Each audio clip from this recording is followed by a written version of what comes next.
You are tearing me apart, Lisa! My girlfriend sucked 37 dicks. In a row? Hey, buddy, you gonna eat that sausage? No, go past this. Past this part. In fact, never play this again. Tell me something, my friend. Am I the only one around here who gives a shit about the role? Ladies and gentlemen! Your complete attention, if you please. The Epic Film Guys Podcast.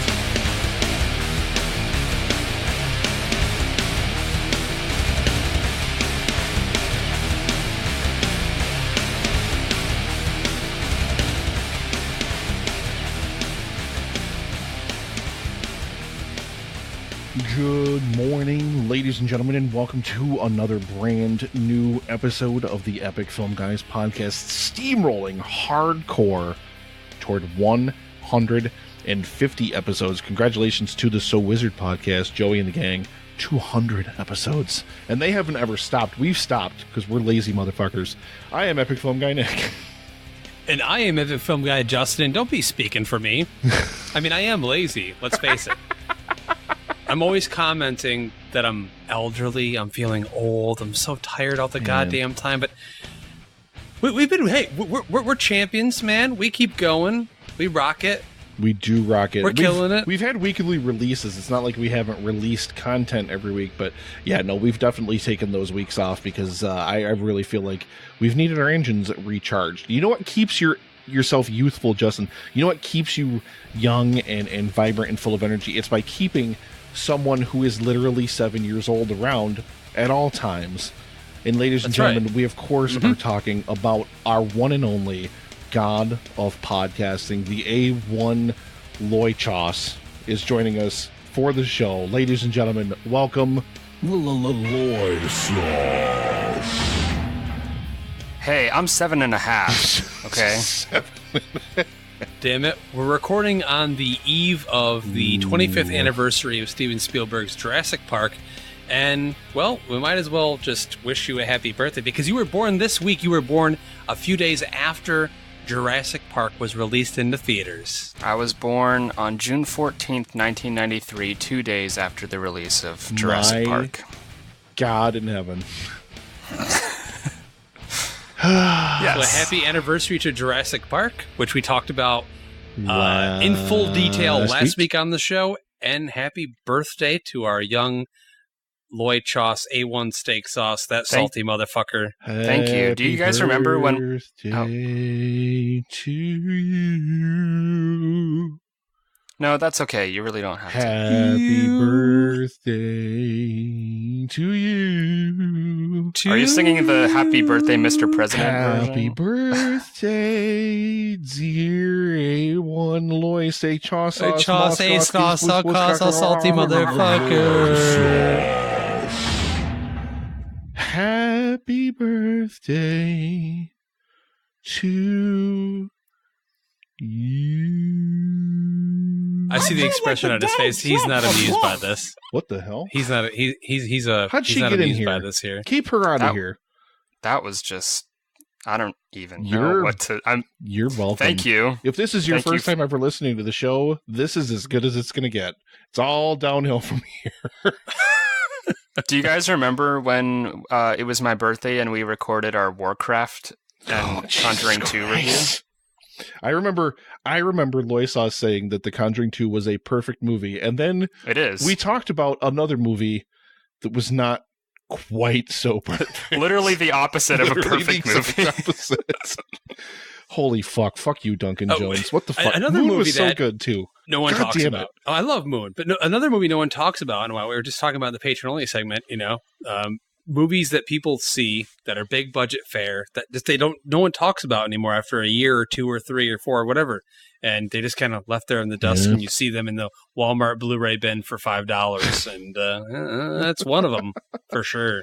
Oh my god, yeah, it's really weird the way that happens, and some of these films are huge fanfare, big deal, everybody's like super excited for them and waiting and everything like that, and then nothing. Do you guys remember Avatar? Sadly, yes. Only because James Cameron refuses to let us not remember it. Hey, let's face it, though. That one's still at least pretty to look at, so I'm going to give it that it was much. a spectacle. It was a spectacle. Cameron definitely still the best movie I've ever seen spectacle. in 3D to this day. Yeah, so. can't necessarily take that away. I remember. But hey, guys, what's going on here? How are you? Nick, how are you? As he guzzles down that physical booze down therapy. I started physical therapy, so good there. I've been, in the machine that basically takes me and just yanks on both of my halves to pull my spine apart, and that is feeling really good. I actually did 3 miles 2 days in a row. I got my new shoes and everything, and it was feeling really kind of tough the first day, 1 mile in, but I kept pushing, and then the second day felt fine the whole way. So I'm really, really hoping that I'll be able to kind of push through and really, really hit a bigger stride where I'll start going 4 miles, 5 miles, 6 miles, and then I'll start shaving time per mile off and really kind of get back to where I used to be. I love to run. I love to walk. I love to be outdoors. I love to exercise. And I just need my body to be healthy enough to be able to exercise as much as I want to. So I'm good. I am doing fantastic. Justin, how do you think Loisos is doing right now? It's his birthday. I don't really know. He just turned 7.5. I'm looking at his face. He's looking down at something. He's not very excited to be here. It's I can tell you. I mean, he's the only one that's sober right now. He swiped left. So, he swiped left. You swiping my sauce? Is that what you're doing right now? You looking for a birthday date? I was not on Tinder just then, no. But we said Grindr, but okay. You don't swipe on Grindr. I don't know how these things work. I'm old, goddammit. We're old, goddammit. We're married old men. Get with it. Don't you know how Grindr works, Nick? I see you on there all the time. Oh, wait, his wife's in the background somewhere. You don't want her to hear that shit. Blowing my cover. We get dirty on here. Really, how the hell we have not had the God of Podcasting on since live stream for the Cure. He joined us for a few different segments during the live stream for the Cure, which was really, really fun. And he got a chance to watch Hereditary with Justin, so they're going to be talking about that in our featured review for the evening. But Loisos, how the hell are you? I've been doing very well, thank you, Nick. Not too much to report, just work. A lot of cool stuff going on at work. We've got 50th anniversary screening of Rosemary's Baby tomorrow. Nice. On Wednesday, we have a 35th anniversary screening of Scarface. And then I'm looking forward to The Incredibles 2. This is kind of, my whole life has kind of been leading up to this movie in a way. Because really, I remember, I'm teasing a little bit, but I really loved that first one, and it definitely made an impact on me as an 11-year-old child, seeing that movie and just being completely blown away by it. And now, on the cusp of my 25th birthday, here comes the sequel. So I'm kind of excited about that. He said 12th birthday for the second one, right? Yes, ladies and gentlemen. I'm 7.5 going on 12. Jesus God, the Loisos. You look at him and he looks like he's 25. Not. I just dated myself with that reference. I will love to look like you look when you're like 35, 40, 45, because, I mean, I don't know. It's... Wow, this got really depressing really fast. Wait, let's move on to something else. I've got a sound drop for this. Hang on, wait. This isn't awkward at all. There it is. There we go. I'll sit She's in here looking for that goddamn epic film frog. He comes in here and foul-mouthed little bastard runs his mouth all over the place. All he does is cuss. And he's green, damn it. Man. He's green. It's ridiculous. It's not easy. It's not easy being green. No, gentlemen, we have 7 trailers to talk about tonight on the show. So we are going to do 2 different epic preview segments on the show. We're going to do one here up at the top of the show, and then in the back half of the show where we normally do it. And then again, Justin and the Sauce are going to be talking about Hereditary. So why don't we not waste any time? We've got so much stuff to get through. Let's plow right in to What Are You Drinking? I'm back! Puke and rally! Woo! Give me beer! We know he doesn't have beer, so I just want to cut over to the Sauce really quick, and he can tell us what is that he has into his... I didn't have time to get beer because I didn't realize I was going to be on the podcast until like half an hour ago. He always says that. You always say you don't realize you're going to be on the show. Literally every time. Well, You're that's on because call. You're on call. Justin, That's your job. Justin literally texted me about it like you're coming on. So I don't have beer. I'm a hipster millennial, so I'm drinking a LaCroix. My wife drinks that, fine. but she puts a shitload of vodka in it. I wish I had vodka to go along with it, but alas. But to our listeners out there, when he first came on the stream, he wasn't drinking anything. He was eating a fucking Klondike bar. He was. A Klondike bar. What Does did anyone you- still eat Klondike bars anymore? Other than like 80-year-old men, and then there's some, give me my Klondike bar, bitch. You know, like You can find them at the grocery store in the freezer They section. make really, really interesting flavors of it too. What? they have Reese's right now. They have Reese's, they have mint chocolate chip, they have all different kinds of varieties. Do they have booze flavored? Do they have IPA flavored Klondike bars? You buy a Klondike Gross. bar and you put it in a bowl and you pour Miller Lite over it. I'd buy that for $1. I'll jump right in, Nick. Do I'm it. going to jump in. Do it. I'm going to be the rude guy and just jump right in front of you. I'm drinking Dirt Nat from the Vale Brewing Company. It's, of course, as always, an Imperial Double IPA. You? No. Yeah. Hopped to the Citra, Mosaic, Galaxy, and Nelson. 100 Dodson. IBUs this one is. Dodson, we've got Dodson here. 8.8% alcohol by volume. And it's probably my least favorite of the Vale beers that I've had. I picked this up when I was in Richmond a few weeks ago for the show that I was at. And it's good. It's kind of tasty. I've had so many of their beers. I guess like even their good ones are kind of mediocre because of the fact that they're not as good as the rest. But I would drink it again for free. Anyway, how is your sex life? Not very good. Nah. But, Nick, I would like to ask you a question. Ooh. I'm really curious. What do you have guzzling down your gullet this evening? I'm kind of like the Donald Trump of love. Get out of here. God, fucking like a petting zoo in here. I swear to God. Frogs and pigs and I need some Fozzie sound drops on the soundboard. Anyway, I have something interesting that I saw at the store and an old staple. Justin, I have two different things here sitting on the table. First, I am finishing up from Rohrbach Brewing Company out of Rochester, Griddle Cakes. Now, Griddle Cakes is a wheat ale that is brewed with blueberry and maple syrup, New York State maple syrup.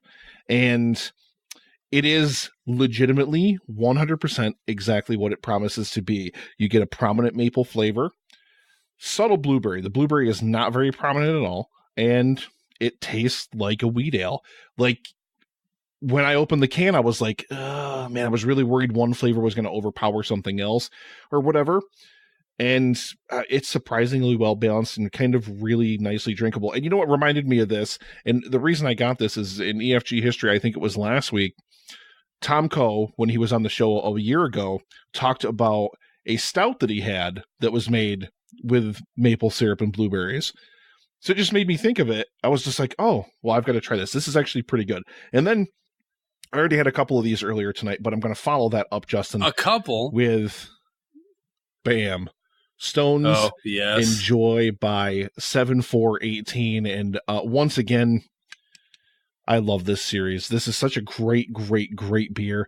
Super refreshing, nice pop of citrus, super clean. It really, Stone still has it, you know, as much as we're into the New England styles and drinking beers that are just like thick ass fucking clouds that you can't see anything in. It's been a while, man. I'm actually definitely slacking. I used to drink every single one of Stone's Enjoy Buys, but I haven't drank one in a long time. And I think it's just because of the fact that it's like there's so much variety to have down here. But I feel like I need to jump on I don't that get to one. see I don't get to see them. Like, I I swear to God, I miss every other Enjoy By series. The last one I saw was the one that they did in April. And I know they did one for Memorial Day, but I didn't see it. But yeah, I had to get it. And it's a super, super good beer. I still love the series. And this beer, once again, takes off, and it's absolutely amazing. So, gentlemen, why don't we go ahead and run into that opening that we know and that we love and that you're going to get to hear a whole hell of a lot of in this episode. Gentlemen, it's time for some epic Previews. In the world of Endicott, New York, and Herndon, Virginia, two epic film guys dissect the latest movie trailers in a segment we like to call Epic Previews.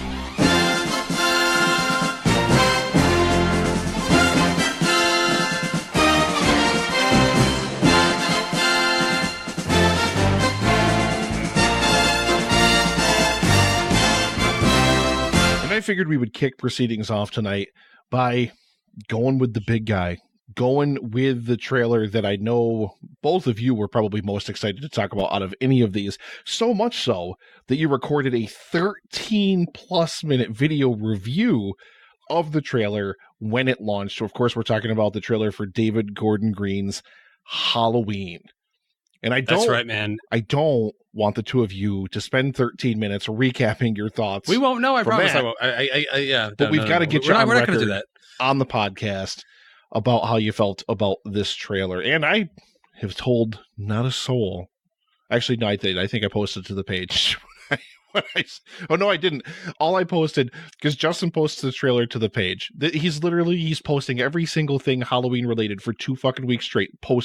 Stills of the poster, stills of the trailer, the little teaser trailer thingy that they fucking released. He's so excited for it. He's literally coming in his pants at the thought of it. And then the trailer comes out and there's no comment in him anywhere. On his page, on Epic Film Guys, nowhere. There's nothing from Justin about how he feels about the trailer.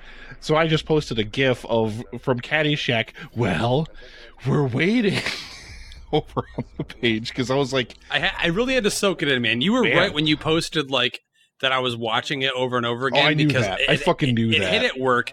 I usually don't do that anymore. Usually I wait to watch trailers at home on the TV setup because there's something special about watching it on a larger screen. If you can't watch it at the theater, watch it on your TV. I really just don't like watching it. Admit it right now.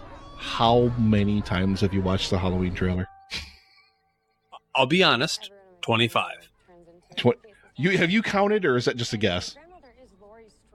Pretty close to that. I know that it was 15 the day of, and then I'll go in periodically. Like today, I was taking a shit at work, and I was like, I might as well watch it again.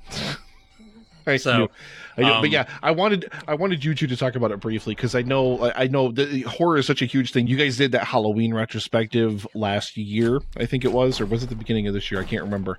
But you guys did it was last year. Yep, whole Carpenter retrospective, and then we released it the same day of the trailer. You guys actually reviewed in a brand new 15 months. Loisos was like, has it been a year? Yeah, it's been way more than a fucking year. A brand new B-side talking about Rob Zombie's Halloween and Halloween 2. So you guys live and breathe Michael fucking Myers. So we got to get you on record on the show.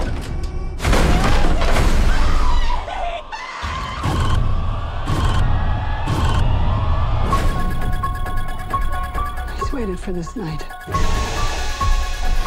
He's waited for me. I've waited for him. Get out the room! Get inside!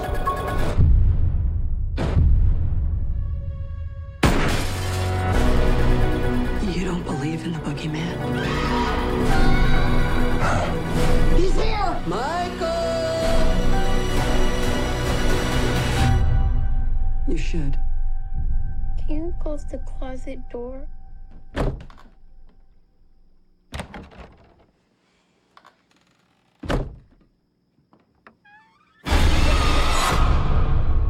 I don't know about live and breathe. Justin's the bigger fan between the two of us. Well, because you weren't alive when the first one came out. I mean, let's be honest.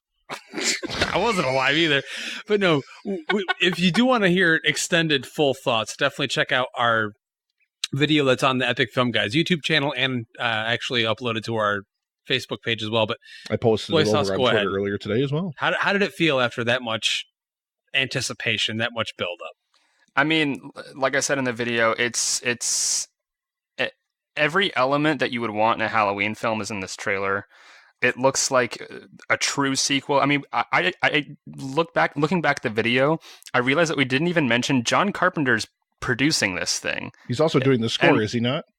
Yes, he is. Yes, he is. And then in the trailer, you see from executive producer John Carpenter when the theme kicks in. Like, it's, I don't know, I just get chills even thinking about it. It looks tense. It looks fun. It looks like everything you would want in a Halloween film. So I'm all on board, and I have complete faith at this point. Yeah, I want to watch it right now. They delivered the trailer that I was hoping for. I don't think that I could ask for anything more out of it. The music was there. The look was there. The vibe was there. It looks like Halloween. It feels like Halloween. I love the new mask a lot. Jamie Lee looks fantastic in the film. I mean, again, just like you just said, piggybacking off what you said, and if you want to listen to full thoughts again, watch our video. But I mean, honestly, like after all that build up, like I couldn't have been more happy with what they gave us. So yeah, check that out. The link for that video will be down in the show notes. Again, 13 plus minutes. They go in depth on the new Halloween trailer. So please check that out. And for my part, fuck yeah, dude. Fuck yeah, this trailer was great. I mean, think so? Legitimately, wow, okay. Literally, it's the kind of trailer that I watch, you know, and I'm not the horror guy, but I do love Carpenter's Halloween. I do love that first film. So when you watch it, does the simple plot setup stuff at the beginning of the trailer, like, okay, this is how we're going to get Michael back out and everything. You get to see Jamie Lee Curtis being a legit fucking badass like she is. And that's great. And then Loisos nails it 100% perfectly. From executive producer John Carpenter, that Halloween theme kicks in, and like legitimately, if your dick doesn't just shoot out of your jeans and start spurting everywhere, oh my God. Like that's not even just horror movies or anything like that. That's just how trailers should be done. It gives you just enough. It tantalizes you. It gives you like the tastes and the little nibbles, the pieces that you need and that you should want to be invested in this film. Justin, I have a question for you really quick before we move on to this, because I know you were concerned, and we've talked a lot about this in the past few weeks and months about toxic fandoms. How's the fandom reacting to this trailer? Honestly, I've done a lot of researching. I've done a lot of paying attention to all the social media platforms available, all the different Halloween sites and Michael Myers Instagram pages, everything you could possibly think of that I'm a part of or following. And I have yet to see someone say it looks bad or that it sucks. The only argument, and I could see this argument being valid, Nick, is that people are saying they're giving away too much of what the film is. Because let's face it, when you watch the trailer, you can kind of go, okay, here's the start, there's the middle, here's the ending. But we do know that they've gone in and done reshoots. They are actually reshooting something right now to add this here, add that there, just to bump it up a little bit. So for me, I'm still surprised. I went in cold, not knowing anything, and I still feel really excited to see what the film's going to be October 19th this year. So I'm surprised, and I'm very happy to see fans are very open and warm to it. Yeah, the one thing that I will say about the trailer that I don't think it needed to do, obviously the movie is going to do it anyway because the movie needs to do it, because this is a clean slate wipe. Halloween 2, all the sequels, literally everything is gone. It's in the trash. This immediately, well, not immediately, 40 years later, but this is a pretty much direct sequel to John Carpenter's original film. And I don't think the trailer necessarily needed to spell that out. The trailer goes out of its way to spell that out numerous times. I don't think the trailer needed to do that because the movie's going to do that. But other than that, like I said, I mean, it was a great trailer. It was legit just great. I have nothing else to say about it, but it was just fucking great. Like, I don't often see a trailer for a horror movie and be like, fuck yeah, I want to see that movie. Fuck yeah, I want to see that movie. I definitely want to see that movie. But again, I love Carpenter's original film. Absolutely do. And that theme, it's one of the most iconic themes in fucking cinema, man. Justin does it all the goddamn time on the show. It's fucking... Damn it, I do it great. Too much. But they even added in, like a lot of other franchises have done recently, like Jurassic Park, Star Wars, whatever. They add in little motifs from the score or pieces of the score and to get you excited. And they had like the little bell ring and the ting, ting, ting, ting. And then they had like a couple of the notes in the beginning of the score and a different part of the score. So they definitely know what they're doing. The marketing is being done perfectly by Blumhouse. So we're all in. Epic Film Guys, baby. Do you want to listen? Halloween. Do you want to listen to a complete bastardization of a score? Go watch Jurassic Park 3 and listen to... Who the fuck was the composer on that? Joseph Young, I think? I don't remember who the composer was on it, but holy fuck. Way to just take literally all of John Williams' work and shit all over it. It was Don Davis. Yeah. It's garbage.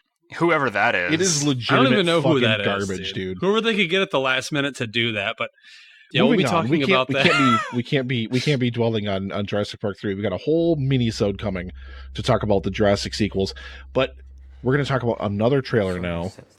That's a sequel to a film that I, frankly, detest, and it's The Girl in the Spider's Web. I'm going to pitch it over to the sauce once again for thoughts on this trailer.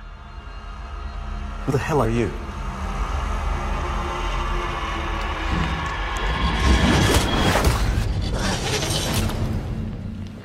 I'm a fan of yours. The CEO who beat up 2 prostitutes, but then got acquitted in court yesterday. Get me down! I'm transferring 20% of your cash to these 2 girls. I'm calling down to security. The rest, I'm transferring to your wife. Account number. Don't! 51912. Take your child and leave. He won't hurt you again. Mr. Chen has bankrolled your company for years. Isn't this his wife? You bitch! You try to contact your wife again, or if anything unexpected should happen to her, this video will be sent to him. Well, I'm a fan of David Fincher's The Girl with the Dragon Tattoo. I think it's a brilliant film, and I rewatch it. And I rewatch it pretty often. It looks stunning on Blu-ray, and I think it's a dark, dank, beautiful looking, and complex and mature and twisty and cold and calculated thriller that I just adore. So it's a piece of shit. Sorry, in the throat, something I can't. Just you know how with the lungs and the acid reflux it all kicks up. I don't know how it is. I love you. I feel understandable. This trailer for the girl in the spider's web. The girl in the spider's web. I'm trying to remember this. The girl in the spider's web. Yes. As we know, it's directed by Fede Alvarez, who's a director that I admire. His work I've really liked. It's kind of pulpy, trashy stuff. The Evil Dead remake, and of course, Don't Breathe. Kind of elevated B movies a little bit. That's kind of the vibe I get from this trailer. It doesn't have that class, that doesn't have that look. Jeff Cronenweth's cinematography and David Fincher's direction in the original, it doesn't look like it has that same look to it. It looks pretty good. Nothing really grabbed me. Nothing really hooked me into thinking, wow. Like, remember that first teaser for The Girl with the Dragon Tattoo? How amazing it was with the immigrant song and all of the cinematography, and it was just great. And I do remember. Yeah, it was, and it looked like something that we hadn't seen before in a long time. So, or at all. Yeah, this just kind of looks like your typical kind of espionage, cyber criminal, corrupt government kind of storyline. I don't know. What do you guys think? You want to know the best thing about the trailer to me, and I legitimately, I was not a fan of Fincher's film. I found it exceedingly boring. It's so fucking long. I have never in my life wanted a movie to end so much. It's Daniel Craig. It all goes to Daniel Craig. I think Rooney Mara is fantastic in the film, but holy fuck, Daniel Craig is like legitimately wet shit the whole fucking movie. He's terrible, and he acts bored, so it's like whatever. We won't get into that because that's not this movie, because Rooney Mara is not back as Lisbeth Salander. We instead have Claire Foy, who, and I'm used to watching her in The Crown, so it's, you can't even fucking tell that that's her.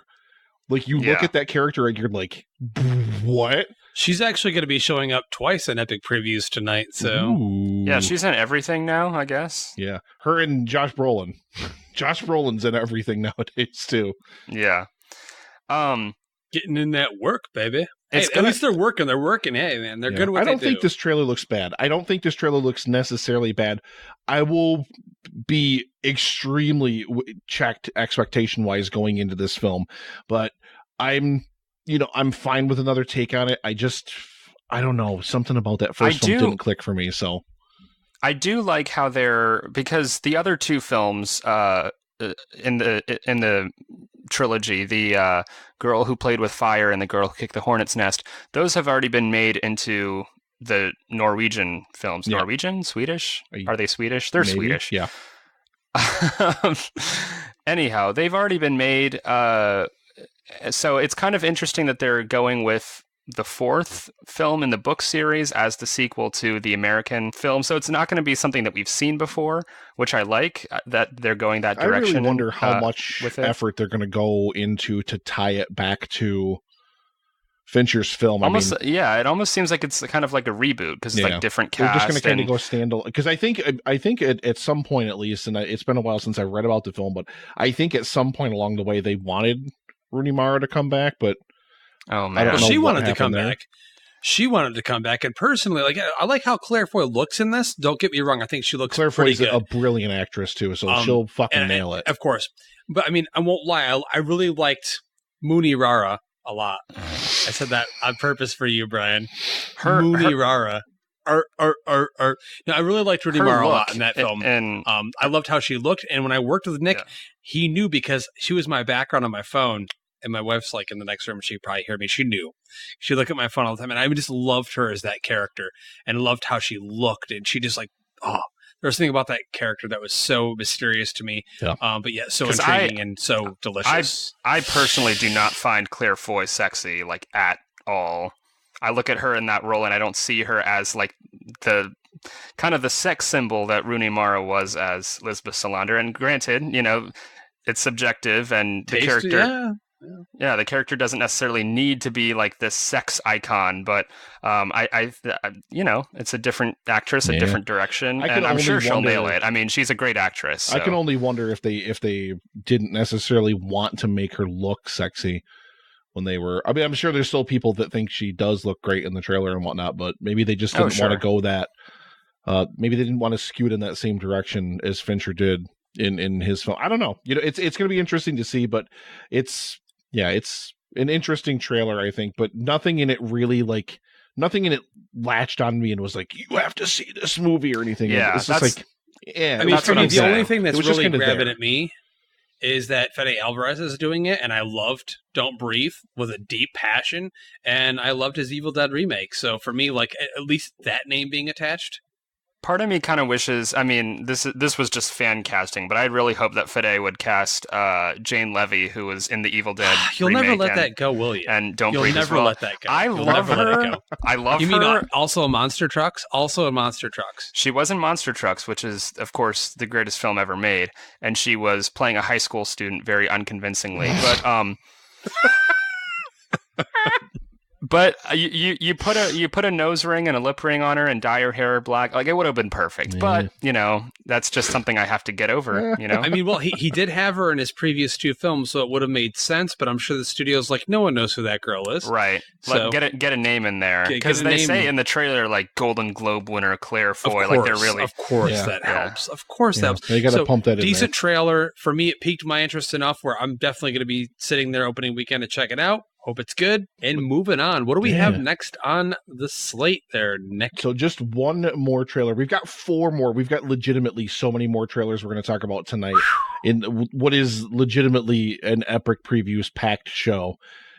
We are going to be talking about the most we've ever done, I think. The most we've ever done in one episode. I think we did 5 once, and that was a lot. But this is going to be 7. We got to split this up. I was probably really drunk, though. I probably don't remember that. I mean, you're really drunk for most of the episodes, so...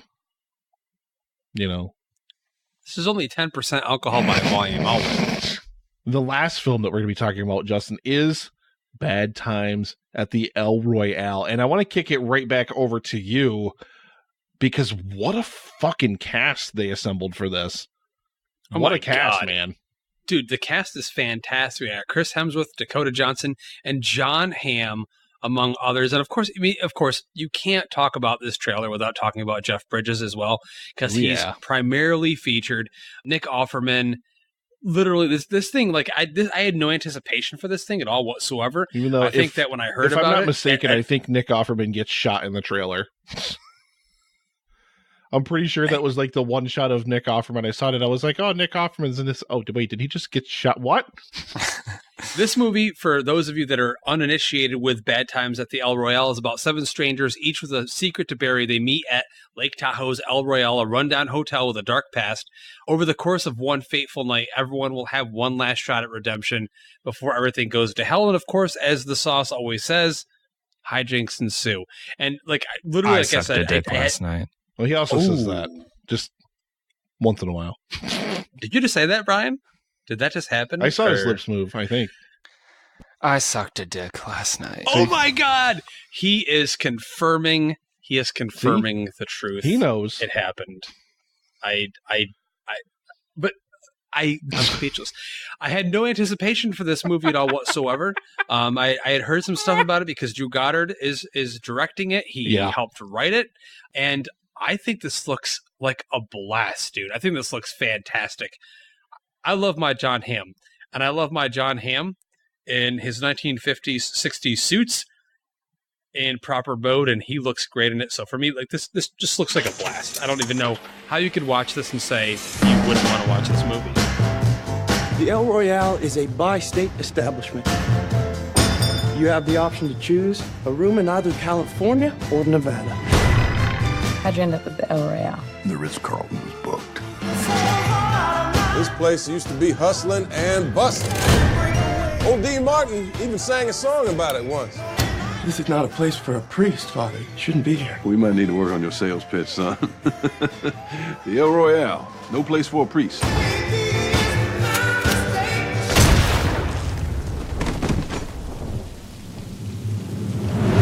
Music by Michael Giacchino just put my ass in a seat.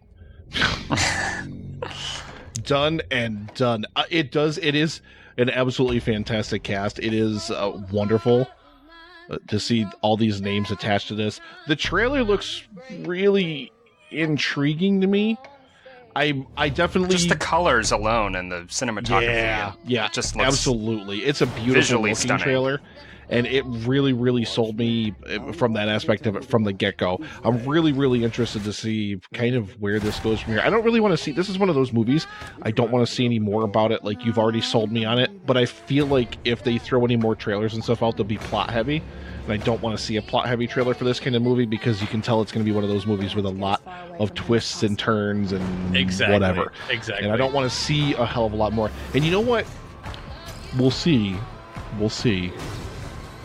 But Mrs. 50 Shades of Grey herself, Dakota Johnson, is in this movie. And I don't... You know what, though? I don't blame her for how bad she's those a fine movies are. actress and other things. It's just... like, she and Jamie Dornan had legitimately zero chemistry.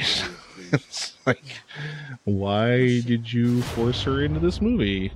You fucking idiots. But she'll be great. She looks good in this. I've seen her in other things. Yeah, I've seen other things where she's been really good. She does look really, really good in this. I will say this film doesn't necessarily remind me of this other film in terms of like its content and its look and everything, but a couple years ago, I saw a trailer for a movie called Nocturnal Animals where I'm like, damn, I need to watch that. Right. I need to watch this movie. And this trailer kind of struck me in the same way where I'm like, I don't know what it's about. All I know is that I love the look of it, the cast, just I need to see this movie. And that's... I don't know. Like, again, like it looks like a completely different kind of movie than Nocturnal Animals, but just like knowing so little about it, and then the trailer coming out of nowhere and just wowing me, where it's like, whoa, I need to watch this. Those are always the best trailers too. Always the best. Definitely. I didn't even know this movie was being made until the trailer. Well, that's what I'm saying. All I knew about was Drew Goddard's name being attached to the title. And I think I heard something about Chris Hemsworth and maybe John Hamm being attached to it or something like that. But it wasn't anything that I batted an eye about. It was like, well, whatever. And then when you posted it to the page and you asked me if I had watched it, and I said, no, you were like, why didn't you watch it? And I'm like, I don't know. And then now we're watching it because we're talking about it Epic Previews, and I'm blown away. I'm like, I can't wait to see this. October 5th, baby. I'm going to be in theaters seeing this shit. It looks fantastic to me. Yeah. Bring it on. I definitely can't wait to see it either. It's going to be pretty fantastic. So speaking of John Hamm, Justin... Actually, I'm sorry. Now that I'm looking at it, it looks like Nocturnal Animals and Bad Times at the El Royale have the same cinematographer. So there's a connection. There. Oh my God. Wow. He knows how to make them pretty pictures. Yes. Right? Yeah, absolutely. But no, Justin, I was gonna say, speaking of John Hamm, of course, I know you. Justin is a huge fan of Mad Men, which we don't talk about on the show anymore. Ever since I finished watching Mad Men and wasn't as big of a fan of it as he was. But are they building just like a train that's just going to deliver awards to Elizabeth Moss's house for her work in The Handmaid's Tale? Because like the wife and I finally started watching that, and I know you watch it with the wife. We haven't finished season 1 yet or anything like that, but holy fuck, that show is good. We're not a TV podcast, but holy mother of fucking Christ. And Elizabeth Moss, I mean, legitimately, she was the best part of Mad Men for me. I mean, John Hammond. You love John Hammond. He's legitimately one of the most charismatic, wonderful, amazing people ever. But Elizabeth Moss is such an incredible actress. Just please watch A Handmaid's Tale. It's super fucked up. Really fucked up. Sort of, because now it's, Trump's America, so but I know, right? When it first aired, it was a little bit different. Now it's like it is like I legitimately I don't know how like there isn't just an awards machine that they build outside of her house to just keep creating them and like dumping them into her living room. Like, oh, here's the next one. All right, here's the next one. Like they just keep making them until her house is just full of them, and then it explodes, and then there's just awards falling down the mountain on which the house is built, made out of awards. I don't know. It's just a great show. That's what I'm trying to say. So watch The Handmaid's Tale. Holy fuck, that's a good show. That's a perfect segue, not so much, into our first break, where EFG history is a thing. So check out some EFG history. And then when we come back, Justin and the Souse, we're going to be reviewing Hereditary. We'll be right back.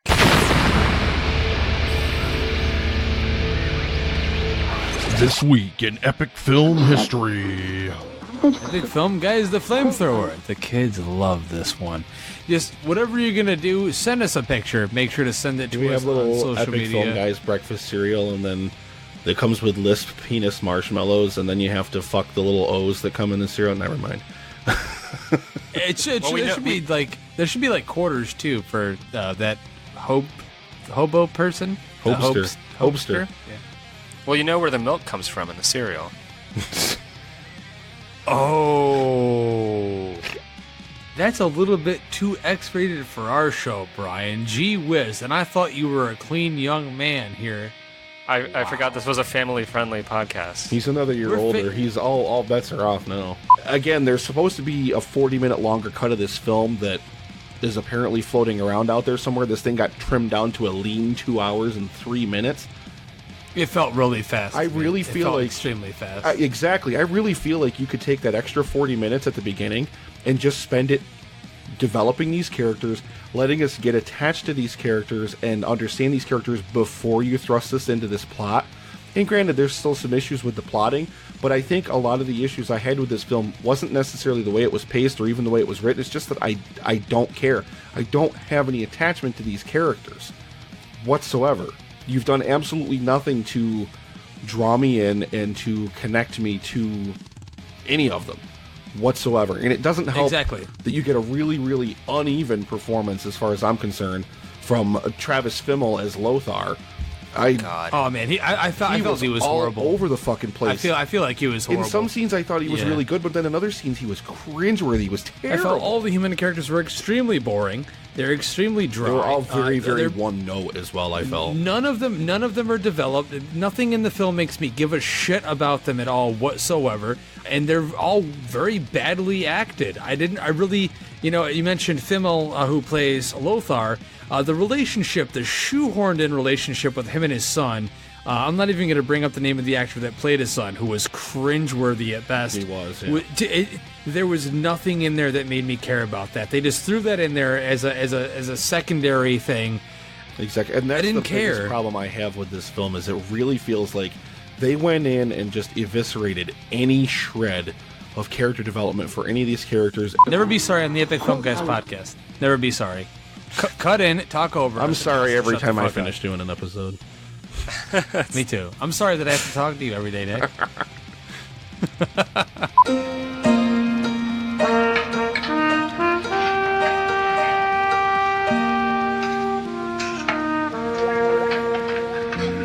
Buddy, you gonna eat that sausage?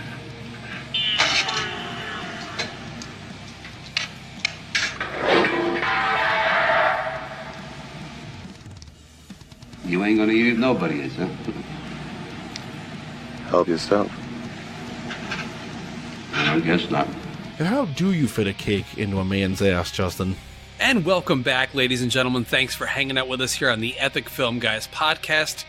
We're not going to waste any time here. We're going to talk about the movie that most people are talking about right now. It's in cinemas. It landed last week. So much hype, literally, in the horror community. We're going to be talking about Ari Aster's Hereditary. Yeah, that's right. It's that movie that you love to hate. Fans are pretty divided on this one, Brian. So we're going to jump right in and talk about what we thought of it. It was an experience that I'll never forget. So, oh man, are you ready for this? Like, my heart rate is already, like, my heart's pumping out of my chest already, like it was when I was watching the movie, because thinking about watching the movie again has me so excited. I mean, after I watched this movie, I came home and I laid in bed and I could not sleep until 3 a.m. Like, legit. I couldn't sleep. It fucked with my brain, dude. But why don't you tell our listeners, if they're not aware what this film is, what Hereditary is all about? Alrighty, so this is a story about the Graham family. When the head matriarch of the family passes away, the weight and the grief of her death weighs down on the family, and especially on her daughter, Annie, played by Toni Collette. The family starts to discover more and more secrets about the family ancestry, and very strange and disturbing things begin to happen. And I'm not going to give too much more away, because this is a film that works best when you have no idea what you're in for. And no matter how many hype pieces you read, no matter how many critics' quotes or trailers you see, nothing can prepare you for this film. You're totally correct. I mean, I've been around the block, man. All right, let's just face it here. A lot of you have been around the block, especially when it comes to horror fare. We get generic horror churned in, churned out, year in and year out. We get a lot of indie stuff. Once in a while, we get something like Terrifier that really wets our whistle and gets us excited. And we get stuff like A Quiet Place that's really well done, and we could hold it down as a possible classic. But very rarely do I see a movie where I think I'm going to be fine. I prepare myself to the extent where I say to myself in my head before the movie starts, you're going to be able to handle this. You're not going to let this affect you. You're going to be tough against this, and you're going to see that it's not as special as everyone's saying that it is. Well, guess what? I was fucking wrong. When this movie first takes a hold of you, when it first grabs you, with its grip as strong that it is, it hits you over the head with a baseball bat as hard as it possibly can with one swing. Once it nails you in the side of the head, it pulls you in, and it does not let you out for the whole remainder of the film.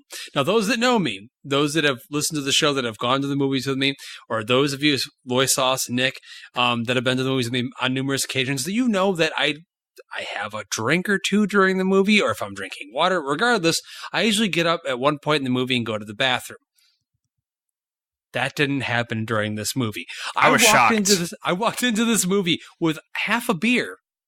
Half of a beer, ladies and gentlemen, a good beer, mind you, and that beer did not get finished until the credits rolled. Hereditary, in other words, fucked me up. Brian?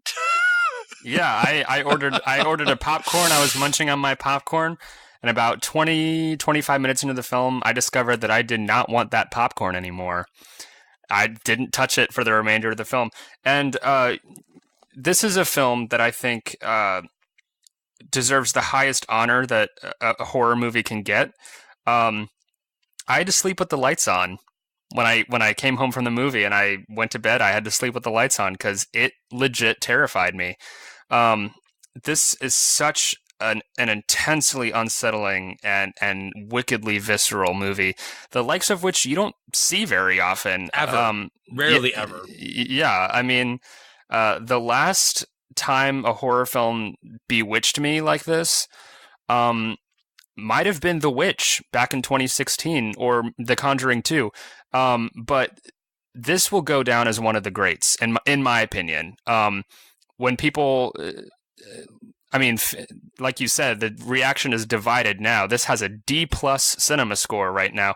And cinema score is, as people are walking out of a screening, it's first reactions. What grade would you give this film on an A to F scale? So D+ is what the general audience is. But yet the Rotten Tomatoes score is a certified fresh in the upper 90s. I tend to align myself more with critics anyway, but I think they're right on the money on this one. I mean, this is a really special film. And it's sad that we now have something that's so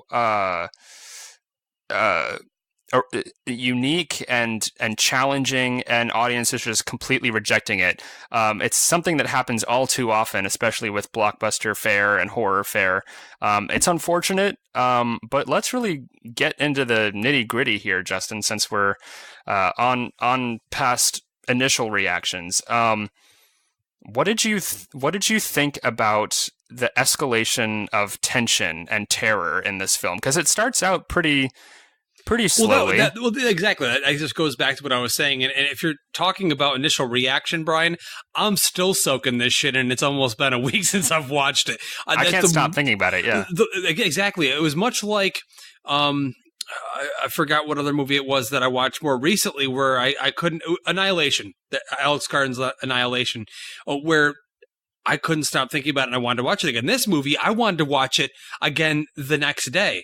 And I very rarely do that these days. It's not, movies these days for me, and as much as I watch, it's rare where something grabs a hold of me that tight where I can't wait to watch it again. And I'm trying to get my wife Danielle to go see it with me, even though this is not her cup of tea. I really want her to check this movie out because I said this is one for the ages. But this is a movie that is very special in the sense that in most horror films that are released today, they cheat you. A lot of it is a jump scare here, a jump scare there, and they're cheap thrills. And I do enjoy those. I'm not saying that I don't. But this movie, it hurts you.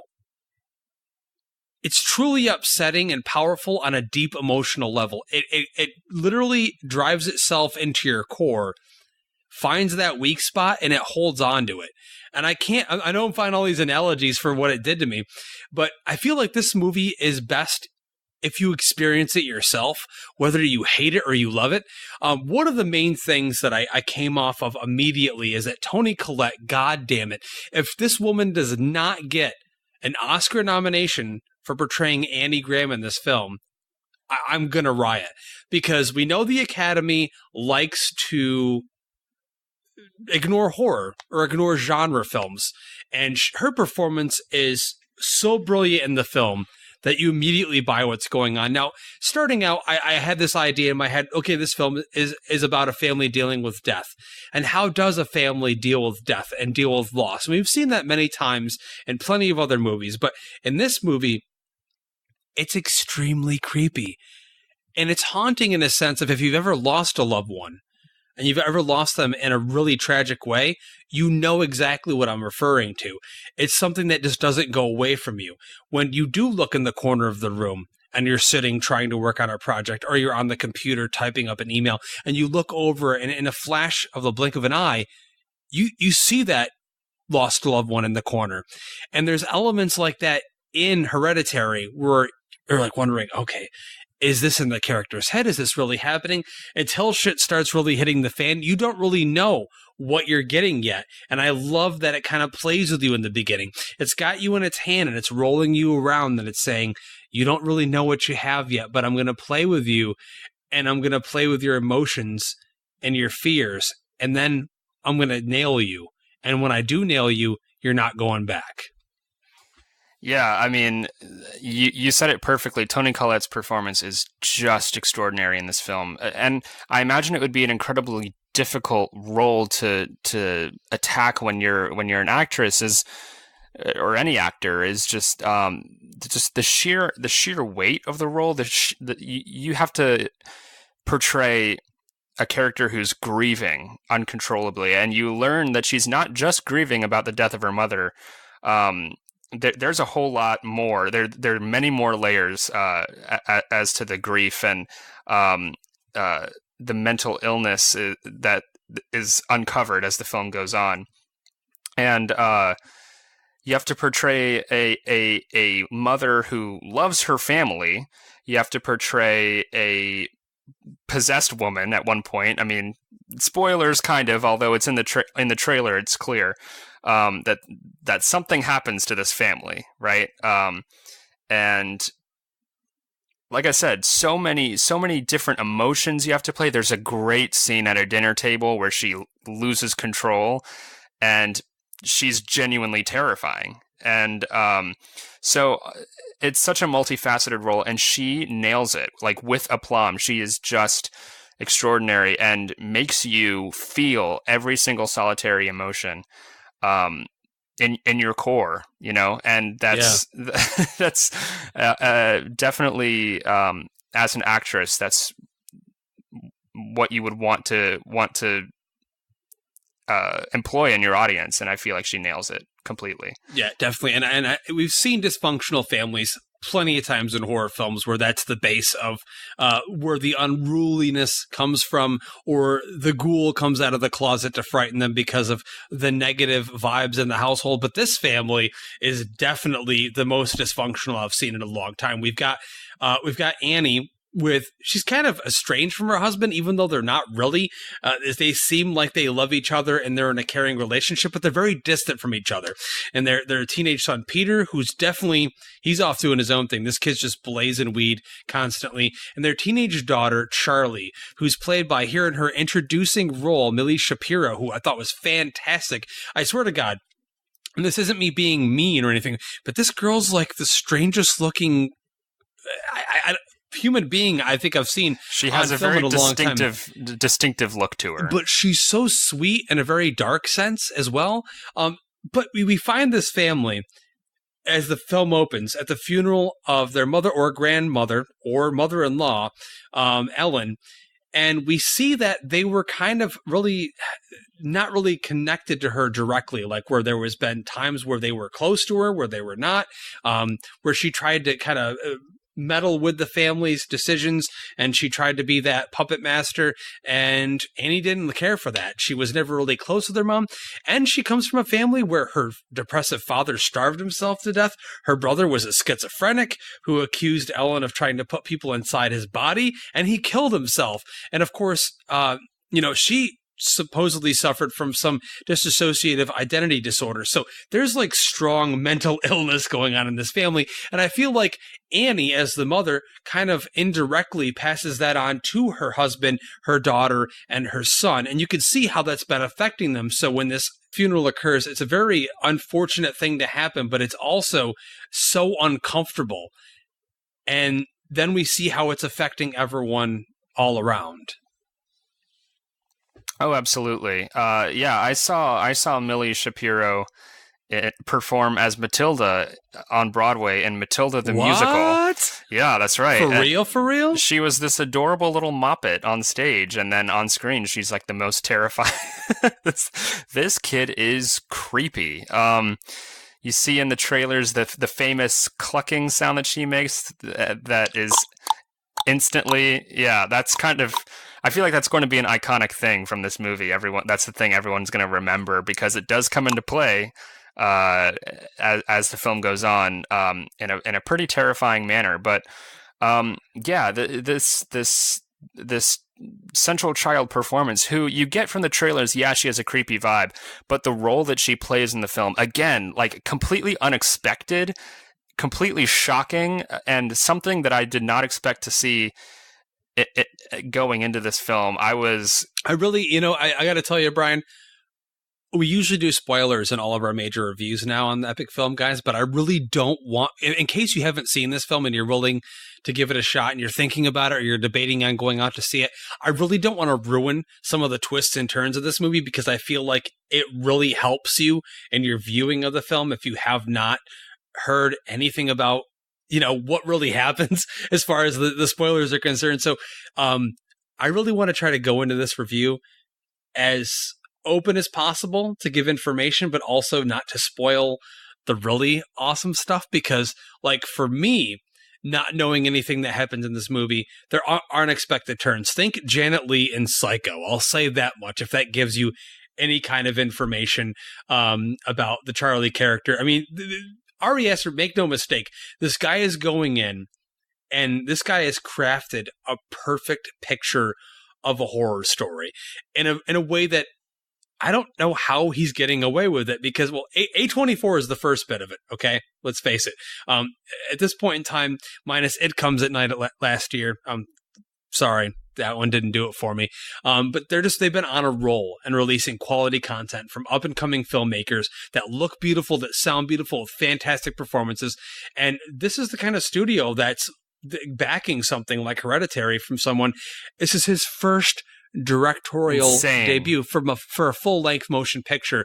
And this guy, when you listen to him talk about his influence on this movie, they do show. He wears them on his sleeve, but they're not even homages per se. They're definitely not things that he's taking and stealing and putting to his own movie. You can just tell those sensibilities are there, and he's making it his own thing.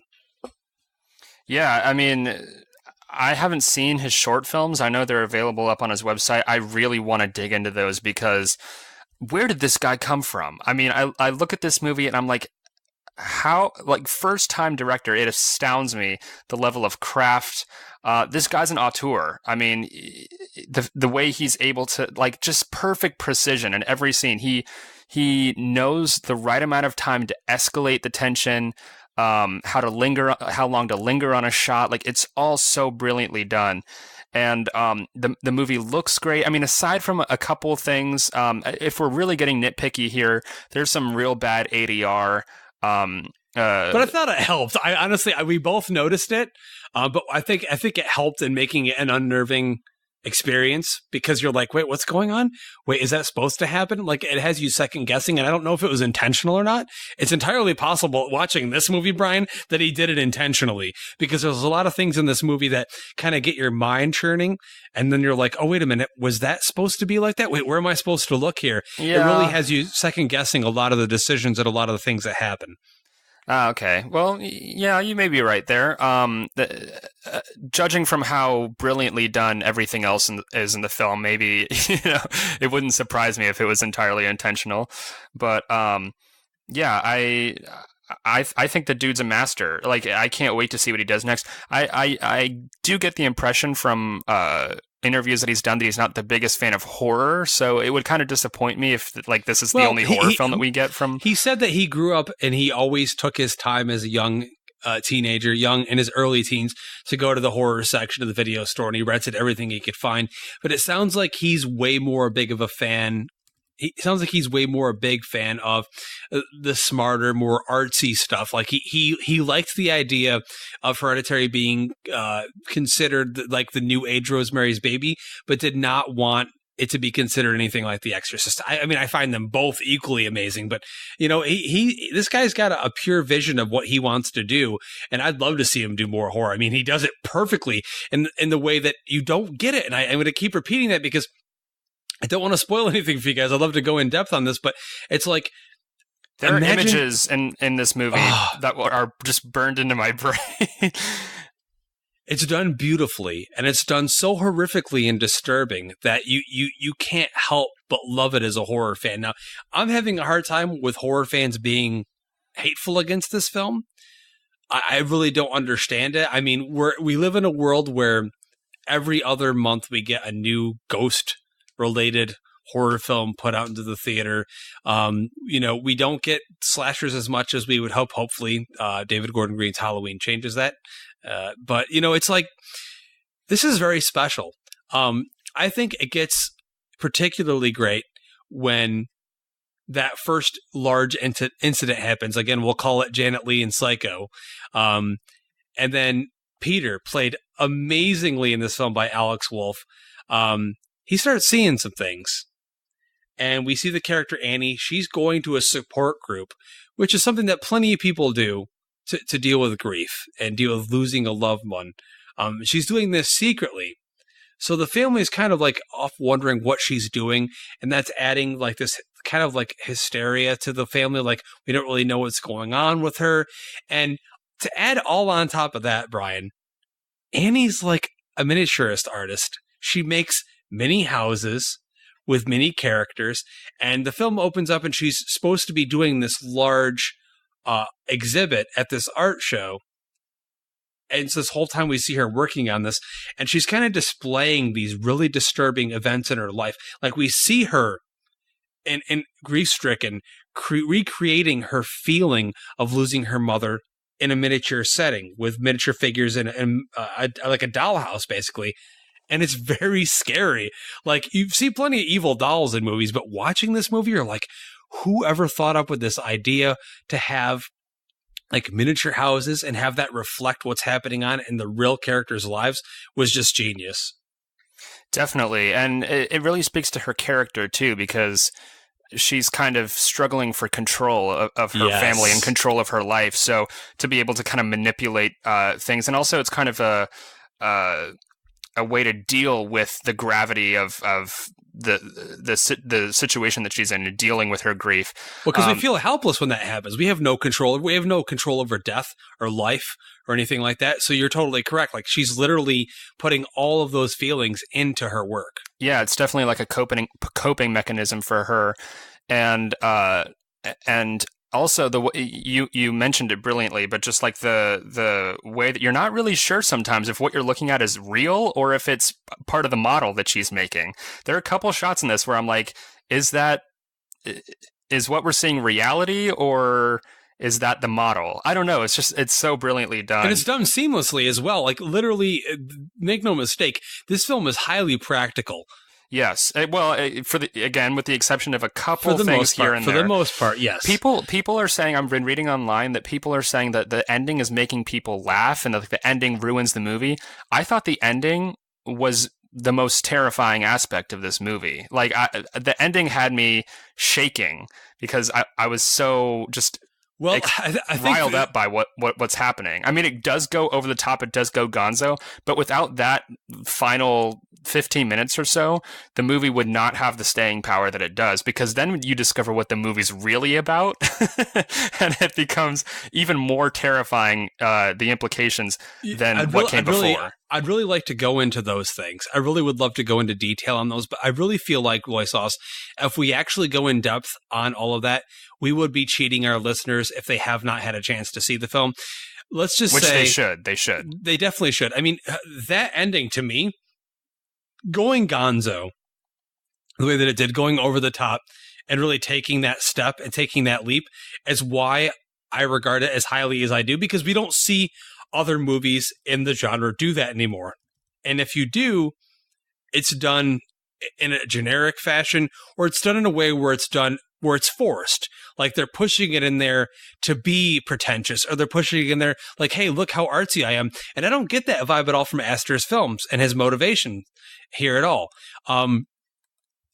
It delivers you something that's scary, that's terrifying, that hits you emotionally, but at the end you're like, what the fuck did I just watch? And I love that. And it harkens back to when I saw Aronofsky's Mother. You know, it's a film that I did not personally, quote unquote, like, but I appreciate and I admire because of what it did to me emotionally. It beat me the fuck up for the runtime, and then it sent me off out of the theater to think about what I watched. And this movie did it to perfection, but also made me love it because it is purely, strictly horror. Make no mistake, this is a horror film. This movie is made by someone that loves a special a brand of horror, and it did it perfectly. And if you have not had a chance to see this movie, you need to see this movie. Everything from the cinematography in this film to the performances. Again, we're even, like, I'm skipping over Gabriel Byrne, who plays the husband in the film. Hey, this guy played Satan in End of Days, starring Arnold Schwarzenegger. That's right, he did, yeah. All right, okay? Let's face it, like, literally the whole cast. Alex Wolff is fantastic. The stuff we see this character do, okay? He goes through some shit in this movie, and we see some super emotional moments from this character, and you feel for him. He's the one I feel like you relate to the most, because he's the most realistic, I feel like, that you could relate to, where you're like, oh my God, like, he's just a young kid. He's disconnected from his parents. His parents obviously love and care about him, but they're not in a loving relationship. And he goes through hell, and he gets scared, and he's totally like a fish out of water when it comes to some of the stuff that he's seeing happen in his family. I mean, like literally, I can't praise this movie enough, Brian. I'm going off on a tangent here, but like, what's there not to love about this movie? I think audiences are just conditioned to think of horror as like Paranormal Activity 7 or you know, movies like that, Truth or Dare. Or like, I think when a movie comes along that really challenges them and really, I mean, I don't know how you could watch this film. I think a lot of it's like faux bravado, like, oh, that wasn't scary at all, but like secretly they're like really uncomfortable because I don't know how you could watch this movie and not be disturbed by the images on screen and again, just the atmosphere of everything, the oppressive grief that is palpable, so palpable in the film. So I don't know. I think people are just don't know how to react when a movie like this comes along. I mean, different strokes for different folks. If it doesn't scare you, that's fine. But I feel like you just have to admire the sheer craft on display from this young filmmaker who is a first-time director and comes out swinging. And this film is phenomenal. It's the best film I've seen all year, in my opinion. And I literally turned to you after we saw the film and to our good buddy Spencer and our good buddy Joe and everybody else after we saw the film, and I literally said, I can't think of one other single horror film that nailed me on the emotional level that this did. And I can't think of one that's going to go down in history as being as good as this one that's come out in modern day. I really can't. I mean, we live in a world right now where we get A Quiet Place, where we get Out, where we get The Witch, where we get all these really awesome, even like, you know, we got The Strangers, Pray at Night this year. We're getting smaller stuff that's good. We're getting stuff that's grand that's good. Then we're getting stuff like Hereditary that's artistic, that's brutal, that's unrelenting, but it's also got substance to it where it hits you in those nerves where you know you can relate to it, where you've dealt with grief, or you've dealt with losing someone, or you dealt with having a problem with your family, and it hits being those nerves. A mother or a son to a mother that's disconnected or anything. Like anyone can watch this movie and feel connected to it. And the way that it takes you along, and then at the end, it like literally just shows you something that you did not expect at all whatsoever, and kind of a twist ending. It's amazing. And it's going to be a classic horror film. In my opinion, it's already a classic. I have not put a number on it, Brian, as far as where it is in my favorite movies of the year, but let's just say it's right up there. It's really hard for anything to beat that number for me right now because I go to the movies to be entertained, to be challenged, and to be blown the fuck away. And to be moved. Yeah, absolutely. Exactly. And this movie did everything to a T perfectly. And that's where I'm going to leave Hereditary. Are we doing number ratings or nah? Oh, we definitely have to do number ratings, Brian. I'm going to leave it to you. I know. Dude, come on. How hard is this going to be?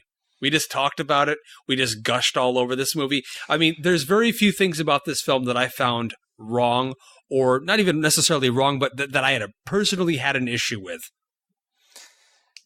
I would agree with you there. I did mention The Conjuring 2 earlier on and said that a film has not affected me like a horror film has not affected me since this much since The Witch or The Conjuring 2 back in 2016. So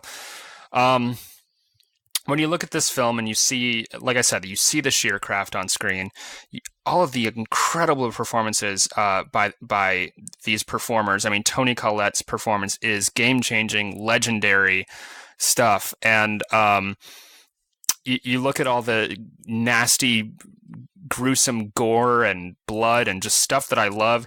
You look at how overwhelmingly sad, how ominous, and just the sheer emotion of watching this family just have a complete breakdown and completely descend into hell.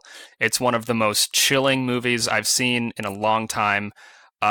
Aside from a couple technical things, and one or two moments here and there that I wasn't vibing with. Hereditary is the best film of the year, and I give it a 10 out of 10. Oh my God. Though I'm not a bit surprised, I'm not going to lie to you. I mean, we both were really anticipating this hardcore for a long time, and rightly so. The one thing that I forgot to mention, and I definitely have to mention before I give my number rating, is the house.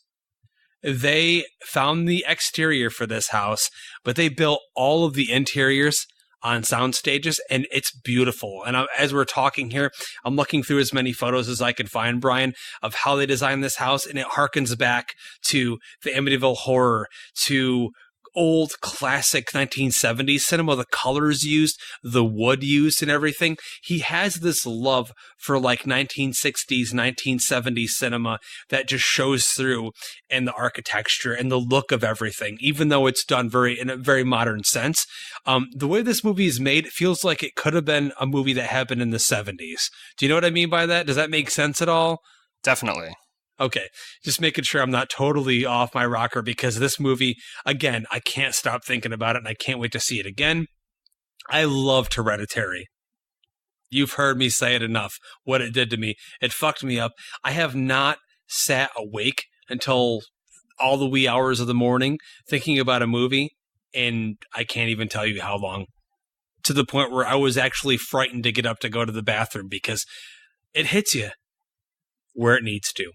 Hereditary, for me, 10 out of 10.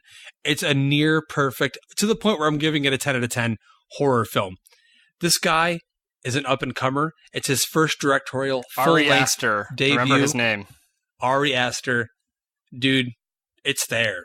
This is the one for horror fans. You need to see this.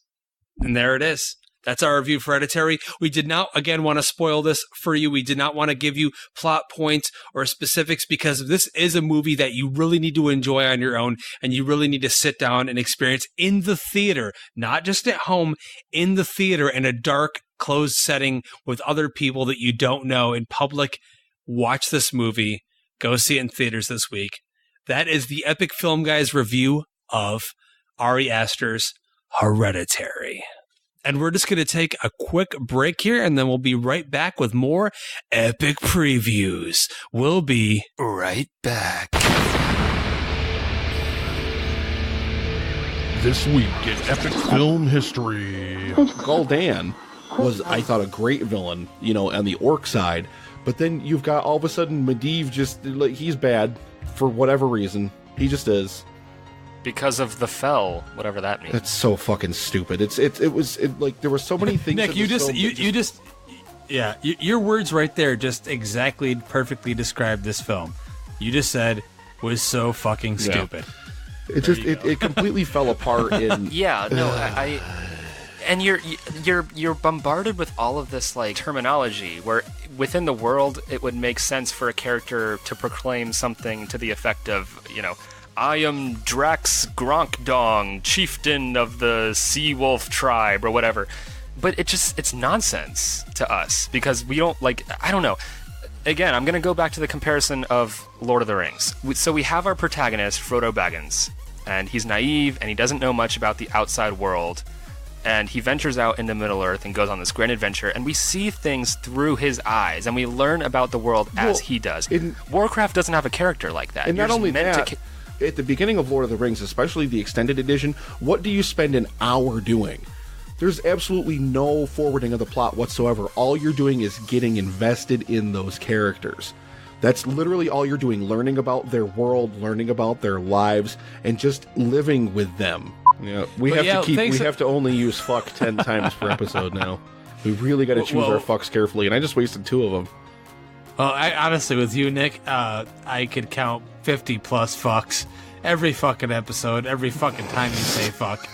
I'm just done caring about saying fuck in every fucking episode, because you say it so many fucking times. I'm fucking astounded. Fuck worrying about saying fuck in a podcast. What do you have guzzling down your gullet this evening, my friend? Well, if you remember last week, I mentioned that I had some salted caramel porter from Southern Tier. Oh, God. Yeah, that's right. I took some of those Brax caramels, the little squares you can get, and I opened up a can of Miller Lite and I threw them in there before you even say I knew it.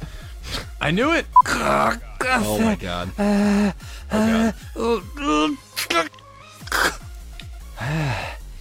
Hey guys, wait a minute. I swear to God, you guys just talked about Alice in Wonderland. I was just thinking, like, how cool it would be if I just laid out that statement, okay, about Disney paying off critics, and I just took a huge, major shit all over that statement. But first I'd have to have a huge, gigantic 12-inch dick up my fucking ass so hard that it would come out smoothly all over that statement. I'm telling you right now, Nick, it's so totally you don't bullshit. I totally the critics either. No, I totally agree with you finally on one thing. But for some reason I'm thinking of wanting the rest of them. I'm totally thinking of wanting the Hulk's pee-pee up my butthole. I don't know why. I just keep thinking of that. I don't know why. Or maybe one of those orca things, orca. Are you guys talking about some kind of whale on the show? You guys keep saying orc something. What we is went and that? saw Free Willy Craft was the name of the film. It was all the orcas really move out of the ocean and try to take over the land because the ocean's being destroyed. Oh my god! Actually, that film probably would have made more sense than the plot of Warcraft. If there was a modern reboot or remake of Free Willy with an all CGI orca, I would love it. It'd be so cool that I could picture myself riding on its back with a saddle and sparkles flying in the air with a rainbow behind it. I totally would love to do that. That'd be awesome. Welcome back, ladies and gentlemen, and thank you as always for sticking with us here on the Epic Film Guys podcast. We love you and we appreciate you more than you will ever know. I've been listening to Queen at Live Aid while Justin and the Sauce were doing their Hereditary thing. Perfect scores, gentlemen. Wow. I've got to get out to a theater, I suppose, movie. and check out this movie. Yeah. You better. It's one to see in the theater, man. If you're watching it at home, you're not going to feel that experience. All right. You want to be beat in the head with a baseball bat in public. Okay? All right. Well, without further ado, we've got some more stuff to get in Epic Previews. In the world of Endicott, New York, and Herndon, Virginia, two Epic Film Guys dissect the latest movie trailers in a segment we like to call Epic Previews.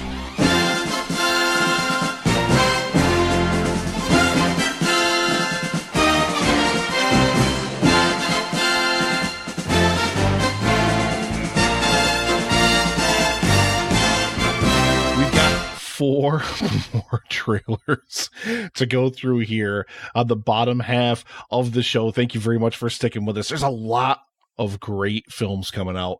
And why don't we kick this off with a little bit of animated fare? And gentlemen, of course, I am talking about the trailer for Spider-Man Into the Spider-Verse. Miles! Yeah, gotta go! If you want me to drive you, we gotta go now. No, Dad, I'll walk. Personal chauffeur going once. It's okay. Seriously, Dad. Walking would have been fine. Breaking news, Spider-Man saves the day again. Spider-Man. This guy swings in once a day, zip, zap, zop, and answers the over. Accountability. Speed up. I know these kids. Yo, Miles, man, you get arrested? Gosh, don't cops run red lights? Well, yeah, some do. But, not your dad. In your universe, there's only one Spider-Man. But there is another universe. It looks and sounds like yours, but it's not. My name's Miles Morales.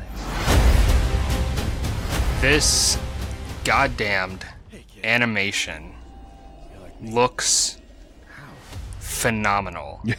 This, I mean, you talk about movies that have a seriously. Yeah.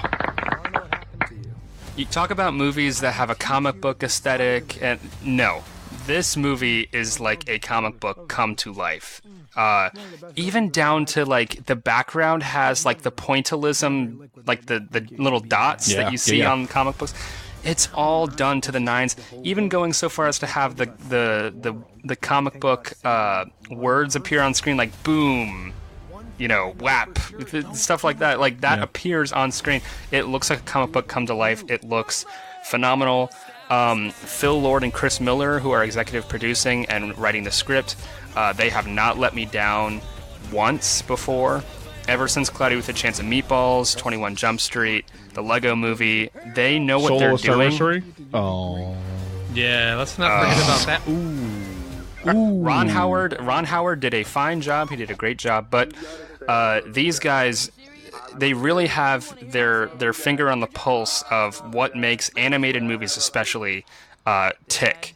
And yeah, I can't wait. I have a couple reservations. There are a couple jokes in the trailer that kind of made me groan. And I don't know about the voice actor for Peter Parker, Jake Johnson. Why is Jake Johnson Peter Parker? Why? I don't like the way he sounds at all. He doesn't sound like Peter Parker or Spider-Man to me at all whatsoever. He sounds just like, his character Nick from New Girl. That's like what he sounds like he's doing, but as Spider-Man. So hopefully the movie can prove me wrong, but yeah, that's not a casting choice that I'm on board with. I'll tell you one thing right now. Story aside, we've seen a lot of Spider-Man movies. This is not a movie that I'm like in need of, but this is a movie that I'll be seeing at the largest high format theater with Dolby Atmos that I can get my hands on because it looks visually stunning. Yeah. If anything, it's just going to be an experience to view in the theater, I think, because of that art style, which we've never, I personally have not seen in a large budget animated feature like this before. Now, correct me if I'm wrong. Have we seen anything like this before? The colors are so vivid. Please tell me, Brian, you're going to get it at Theater A at Alamo Drafthouse with HDR and Dolby Atmos. Please try. That's what I'm just saying. I mean, literally, I've seen enough Spider-Man. I really don't care. But this is an excuse for me to see a different version of Spider-Man and to see it done this beautifully. Count me in. Yeah, I'm all in, man. Yeah, I mean, this might be a movie that I see in 3D. I mean, I will watch 3D movies till the cows come home, but this almost looks like you kind of need to see it in 3D. The effects and everything, it just looks so great.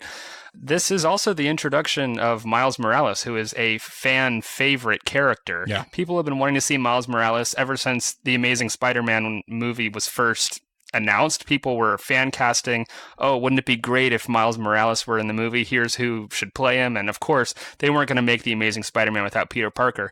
But now fans finally have the chance to see that character on screen. So the fact that we're seeing him on screen is pretty amazing. A lot of fans were even hoping for Homecoming we would get rid of the Parker character, see Miles Morales, and see that Donald Glover would play him. Yeah. And of course, we see Donald Glover is in the film, but he's just kind of, we don't really. Although he's playing the uncle of Miles Morales. His character in Homecoming is Miles Morales' uncle. So I don't know how that's necessarily going to come into play later on, if it will at all. But that might have just been kind of like a little Easter egg for fans. Yeah, but we'll see. Yeah, this looks. It looks stunning. I mean, the Green Goblin is like this hulking figure with wings. Right? He looks awesome. Yeah, it's so cool. Yeah, there's so much cool stuff that we could say about this trailer. I mean, it's just. I think you're right. I think this is going to be one of those films to experience in the biggest format possible, aka for me to experience it in the shittiest format possible, aka at the AMC Theater in Bethesda, New York. Thank you both very much. Every time you talk about your Dolby Atmos and your Theater A and all your bullshit, I want to come stab you both in the fucking eye.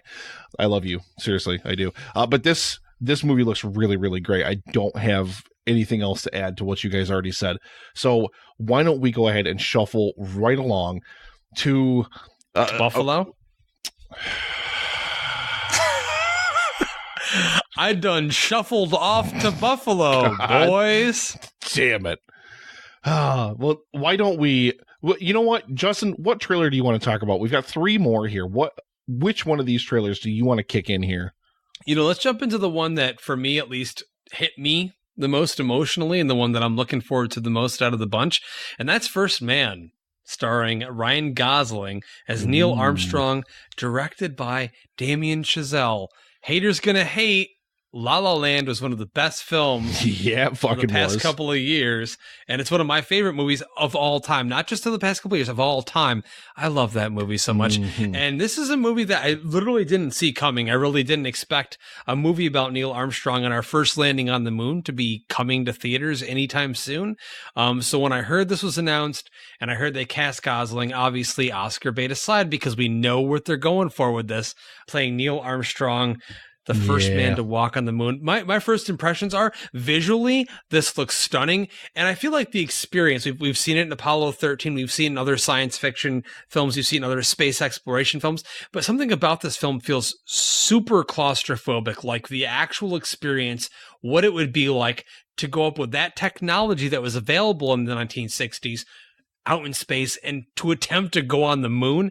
It's literally a very daunting task. Like, they say, one small step for man, like it's literally a feat that we never thought we would ever have happen. And hey, conspiracy theorists, keep your theories in your closet door and shut tight with a lock on it. This movie's about a very special event, and I'm really excited about it.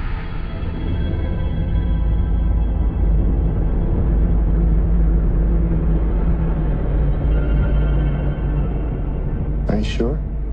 Yeah. Be an inventor. First man to walk on the moon. That'd be something.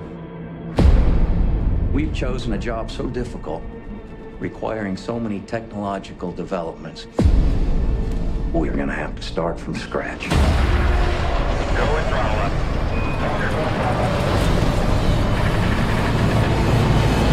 Justin, you'll remember that this did make my most anticipated films of 2018 list. Yes. Once I found out that this film was coming out, of course, I echo your sentiments 1,000% about La La Land. I absolutely love that film, and I love casting Gosling as Neil Armstrong here. I love Claire Foy, again, popping up in this trailer, and she looks to be an incredibly strong character as well. I love, the thing that strikes me most about this trailer is the period setting. It looks like Chazelle has absolutely knocked the period setting out of the ballpark.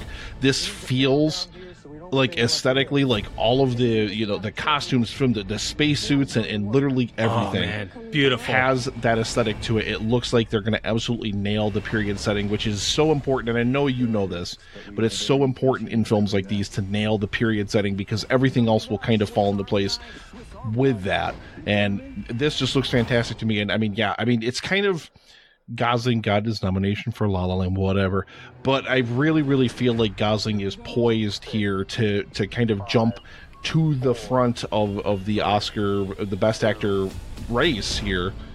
Well, he's playing an American icon, Neil Armstrong, man. Fucking Neil Armstrong. Yeah, you can't exactly. get more heroic than that. You can't get more of like an iconic figure in American history than Neil Armstrong. And I want to boot this over, punt this over with 1/6 gravity to Loisos, going to float across the lunar surface to him, and he's going to catch it before he floats away. Loisos, thoughts on First Man? My favorite part of this trailer is when Kyle Chandler writes moon on a chalkboard and underlines it.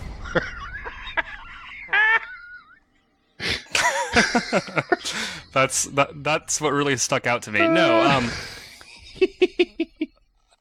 I will also agree that La La Land is one of my favorite films ever. Yeah. I saw it approximately 5 times in the theater. I love it to death. Anything that Chazelle does. I mean, again, where did this guy come from? Like, he just appeared and is making these phenomenal films. Whiplash, again, arguably one of the best films of the decade. Arguably, but like I would definitely include it in that list. Definitely. Right. So, again, he's an auteur. He knows what he's doing. And this definitely seems like an Oscar-friendly movie, but hopefully it's not trite. I don't think it will be, but it does look like it's gunning for those awards. But, come on. We have Chazelle at the helm. Ryan Gosling is an incredibly capable actor, especially in roles such as this, where he's really allowed to embody a character. Or whenever he's just told to stand around and stare at stuff. Yeah, definitely. I mean, we've seen him in things like Only God Forgives, where he stands there and has no character and is like the most boring actor ever. No, hey, he's still the best thing in that movie. Keep quiet. I disagree. The saving grace of that movie for me was the end credits. Martinez's score, I know, right? No, well, yeah, and Kristen Scott Thomas as well is incredible. All right, First Man. Anyway, so yeah, I can't wait. I'm excited. I will be watching this film when it arrives in theaters October 12th. All right. Will you be seeing it in theater with Dolby Atmos and HDR? Yes, 4K? Justin. Yes. Son of a bitch. Well, speaking of... I'm expecting like 4 or 5 hits from Nick to the face. You're going to get him. You're going to get him, along with a whole fuckload of beer that I have for you. But moving on from one film that's destined for Oscar Beatty glory to another film that, at least in the song category, will probably almost certainly be headed there as well. I want to talk about the trailer for A Star Is Born, which I believe is the third remake of the original film that was back in the 30s. That's correct. Yes. So we've got Bradley Cooper stepping into the director's chair for the first time ever, and also starring in the film. And I mean, literally, for my money, and I don't know if you guys disagree or agree or whatever, but for my money, probably one of the best vocalists and best singers of her age, Lady Gaga, in this fucking film. And I mean, literally, like the trailer for me feels really kind of just run of the mill and kind of just, yeah, this is going to be fine, whatever. The moment she pops into the trailer, number one, she just has this energy to her. She just has this magnetism to her. And then she starts fucking singing. Her voice fucking destroys me. Like, literally, I love listening to her sing. She is incredible. So this film is poised to probably have me, like, dragging a fucking garbage bag full of Kleenex out of the theater when I'm done, because I love her so much. So I am 100% on board with this.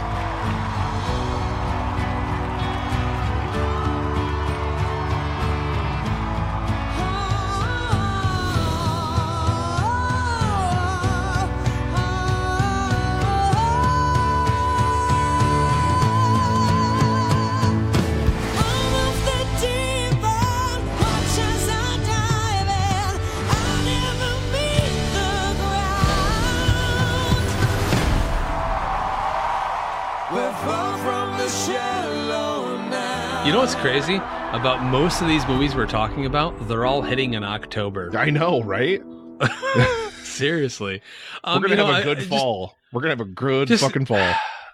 I mean, this trailer did really nothing for me other than the fact that I totally agree with you, Nick. I love Gaga. She's one of the last few big, I wouldn't say rock stars, but in a sense she is. She is a rock star, yeah. Because she embodies that. She has the personal talent of being able to be this larger than life persona, but then still be a really cool person and a real down to earth person in her personal life who struggles with who she is, and she's human. Watching her documentary on Netflix, highly recommend. I don't know if it's still on there or not, about her, writing her last album that was released and doing the Super Bowl. Fantastic. And I love her acting as well. The bits and pieces that I did watch of American Horror Story Hotel, I thought she was brilliant in it. And hey, she won a Golden Globe for that. So, I mean, or was it a Golden Globe? It was, Golden Globe she won for that. So, I mean... She won for what? Sorry. American Horror Story Hotel. Oh, yep, that's right. So, I mean, in this case, like Bradley Cooper, cool. See him in the director's chair. I like the idea of what this film is, but it definitely seems run of the mill. It's nothing that immediately is making me jump out to go to see. But I mean, her performance alone, it's because it's the third goddamn remake of the same movie. I mean, it's. Well, we've seen a lot of movies like this before. Yeah. A down and out aging star finds somebody else to live vicariously through, and then bring her to fame, and we'll see what happens with their relationship and blah blah blah drama. The reason to remake this story so many times is when you have a star that you want to showcase. That's what the movie is really an excuse for. Yeah, exactly. And a vessel for. And I think Lady Gaga, I mean, we've seen her act in things like, I haven't watched American Horror Story, but and she was in Machete Kills, and so she's been in stuff, but I don't think she's ever really gotten a chance to really prove to everyone that not only can she sing country, not only can she sing pop, not only can she sing jazz standards and Broadway, she can act. Hopefully that's the case. She can do literally everything. I have no doubt that she'll completely slay in this film, because like I said, I have no doubt that she can just completely come in and just kill it, especially with the vocals. I mean, and as Nick said, once you hear her start singing in the trailer, like just chills erupted over my one other entire thing I body. have to say. I don't give a fuck about anything else in this movie. Dave Chappelle is in this movie, and he looks great. That's what I was in about to say, dude. Dave Chappelle Sam Elliott, and dude, Andrew Dice Clay's in this movie Yeah, fucking too. Dice is her that dad. alone. Dice There is her it is. dad, dude. That's gonna be great. There it is. Fuck. And I also want to mention Gaga wrote the original songs that are going to appear in the film. Yep. And all the musical performances are recorded live. So yeah, that again, which is going to be just one of those things that's going to elevate it that much more to where you're not watching them, then trying to lip sync to, the recording later on, which Bradley Cooper doesn't sound half bad either. No, he really does. No, he not. doesn't. He sounds pretty good. For Bradley what he's Cooper's doing. a great actor. I don't mean to downplay Bradley Cooper, but my love for Bradley Cooper and my absolute sheer adoration of Lady Gaga, there is no comparison between the two for me. I am going to see this movie for Gaga. Period. Sauce, you're not a fan of the Cooper. It sounds I like. love Bradley Cooper. I love him. No, I like Bradley Cooper. I wouldn't go so far as to say he's a great actor, but I'm not buying a ticket for this movie to see Bradley Cooper. It's it's a Bradley Cooper movie. Fine. Whatever. Bradley Cooper's Lady Gaga's in it? What? Huh? Yes, I'm there. Done. He is extremely good in Silver Linings Playbook. That's probably his best performance. See more. I'm more interested to see what Bradley Cooper the director does than I am to see what Bradley Cooper the actor does. I'm way more interested to see what he does behind the camera in this film because he could be one of those Hollywood actors who transitions to behind the camera really, really well and makes one hell of a goddamn film. And that's kind of what I'm more interested to see from him. We've seen I like Bradley Cooper. I do. I just Gaga. Fucking Gaga, man. Yes, Gaga, yes. And moving on, guys, we have one more trailer. I know, guys. I know to our listeners out there, this is the most epic previews 42,000 trailers later ever. But we have one more for you, then we're done, I promise. So, finally, Steve McQueen, after directing 12 Years a Slave, a movie that I personally fucking absolutely adore, is back in the director's chair, directing probably one of my favorite actresses working today, Viola Davis, in Widows. And I want to kick this over to Loy Sauce first. Loy Sauce, Widows. Why? Because no one thinks we have the balls to pull this off. Who are we when this world's got you down on your knees? If this whole thing goes wrong, I want my kids to know that I didn't just sit there and take it. I did something. In this city, you reap what you sow. Let's hope so. Oh man, this looks amazing. So Steve McQueen is a director that I have loved ever since his film Hunger that he did with Michael Fassbender all the way back in 2008, and 12 Years a Slave and Shame were also incredible. 12 Years a Slave is a movie that I will probably never watch again because it was just so devastating and brilliant film, but it was just so fucking good. This film looks to be an exciting crime thriller kind of where it's about these 4 armed robbers that are killed in a heist attempt that goes wrong, and their widows have to kind of finish the job, which just sounds amazing. But you have Viola Davis, Michelle Rodriguez, who again I don't think is really given her proper due. I mean, she pops up here and there. She pops up in the Resident Evil movies and all that. And the Fast and Furious movies, yes. Yeah, the Fast and Furious movies. But it doesn't seem like she's really been given a chance to dig into a really meaty, dramatic role. So I'm excited about that. Watch Lost. Oh, okay. Even though, well, there you go. And I'll say this about Michelle Rodriguez because I do really love her. I really, really do. But she kind of gets typecast as that badass chick who needs to get put into a movie. If you need somebody who's badass that's female, get Michelle Rodriguez. But especially Lost, because it's a show that I absolutely adore. Shout out Justin Winters and Paul from the countdown. What? Colin Farrell, Daniel Kaluuya, Jackie Weaver, Robert Duvall, Liam Neeson. Epic film guy Justin Esquivel himself appears in the film. I look nothing like him. I look nothing like John Bernthal, but thank you very much for making me feel good about that. I really appreciate that. Yeah, the cast that he has assembled here does look absolutely amazing. And you know who really strikes me in this trailer and who I really love in this trailer is Daniel Kaluuya. I love him. My God, menacing. Does he look menacing? fucking super, menacing super as scary, shit.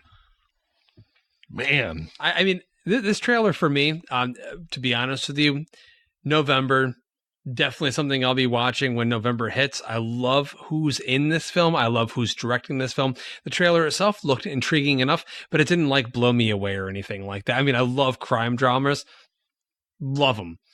We get them a lot this day and age, so it's few and far between when we get like a really great one. Hey, let's just face it, we're not getting Heat on a yearly basis. It just doesn't happen. But I'm definitely open to this. I love the cast, interesting premise, so I'll definitely be seeing it. With a script by Gillian Flynn, who brought us Gone Girl, which I loved. So. Yes. God, that movie was fucked up. God, I loved and it. Great. But God, it was fucked up. Man. Oh, such a good set. I am super excited for this movie. Everyone on this show absolutely knows my utter adoration of Viola Davis. I think she is legitimately one of the most talented actors on the planet, bar none. Wait, didn't you mean Academy Award-winning Viola Davis? Academy Award winner Viola Davis. Yes, that's right. That's what I thought. While they're building that train to Elizabeth Moss's house, they need to build another one to go to Viola Davis's house because she does not get enough awards thrown at her for how brilliant she is. Remember Fences? No one talks about Fences anymore, but that movie was amazing. That was my number one movie of the year. Fences. That was my number one movie of the year. Fucking love that movie. God, what a good movie that was. God, she's... I watch her all the time because we watch How to Get Away with Murder as well, and I absolutely love her in that too. Like, she legitimately, doesn't matter the medium, doesn't matter the role, doesn't matter how big or small or whatever it is, she kills it every time. And she was, like, still, I will never... It's one of those heinous crimes that the Academy perpetrated when she did not win for The Help, and they gave another fucking statue to Meryl Streep, who I adore. I love Meryl Streep, but that was Viola Davis's fucking... She should have won Best Actress for that fucking role. No doubt about it. Absolutely. She's fucking brilliant in that fucking movie. Breaks my heart.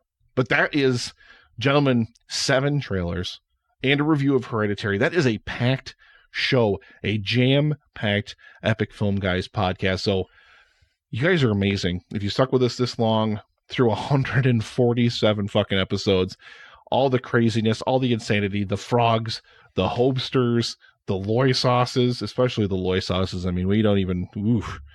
Jeez. I don't even know how to respond to that. It's better. It's probably better if you don't. But ladies and gentlemen, we really, really appreciate you guys listening to the show this and every single week. Stay tuned for more mini-sodes, B-sides, and spotlights to be dropping on Mondays, as well as content from the live stream for The Cure. I'm going to be churning most of that out into their own little mini-sodes as well, so you guys can hear some of those amazing segments with some of the great guests we had. We had some incredible guests during the live stream for The Cure, and I can't wait to re-air all of that content. Everybody that supported the event was absolutely amazing. We absolutely appreciate it. But ladies and gentlemen, thank you very, very much for listening. For myself, for the god of podcasting himself, the A1 Loy Chaw Steak Sauce, More Sauce, Gaga, what did I... Check. Sound check. That guy. And for Justin, ladies and gentlemen, thank you all very, very much for listening. And